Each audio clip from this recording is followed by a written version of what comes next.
Ben écoutez, c'est difficile d'avoir des informations pour le moment. On n'a pas le droit de donner les résultats avant 20 heures. Mais en tout cas, ce que je peux vous dire, c'est qu'il y aurait des tendances des fortes qui se mettent en place. On aurait également, évidemment, avec la non-participation massive des électeurs, cela changerait pas mal la donne. En tout cas, avant cette primaire, dans l'entourage de Manuel Valls, et lui-même espérait une forte mobilisation pour arriver en tête au premier tour. La question que tout le monde se pose, c'est qui va virer en tête pour ce premier tour. Manuel Valls, évidemment, scrute les résultats de manière très particulière. Et puis, il y a également Benoît Hamon et ses acolytes qui sont très présents sur les réseaux sociaux. En tout cas, ses partisans qui communiquent beaucoup sur les réseaux sociaux. Je vous rappelle, à titre de comparaison, et d'ailleurs, c'est ce qu'il en ressort ici, c'est que pour la droite, pour le premier tour à droite, il y avait plus de 4 200 000 électeurs qui avaient voté. Et puis, il faut dire également que ce ne sont pas les mêmes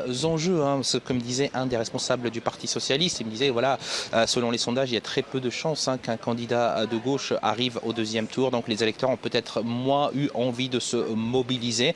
En tout cas, ce qui se joue d'abord avec cette participation, et ensuite on verra avec les résultats, c'est d'une certaine manière l'avenir du Parti socialiste qui est cornaqué par deux personnalités de gauche très fortes. D'un côté, à droite, si j'ose dire, Emmanuel Macron, qui lui est en campagne depuis très longtemps, et puis il y a à la gauche du Parti socialiste Jean-Luc Mélenchon, qui lui a commencé sa campagne il y a plus longtemps encore. Il est dans sa campagne installé, alors que cette campagne des primaires des socialistes n'a duré que 3 semaines. Peu de temps, d'après les spécialistes et d'après les personnes avec qui je me suis entretenu ici, très peu de temps, 3 semaines pour mobiliser l'électorat, en tout cas l'électorat de gauche, pour venir voter en masse ici.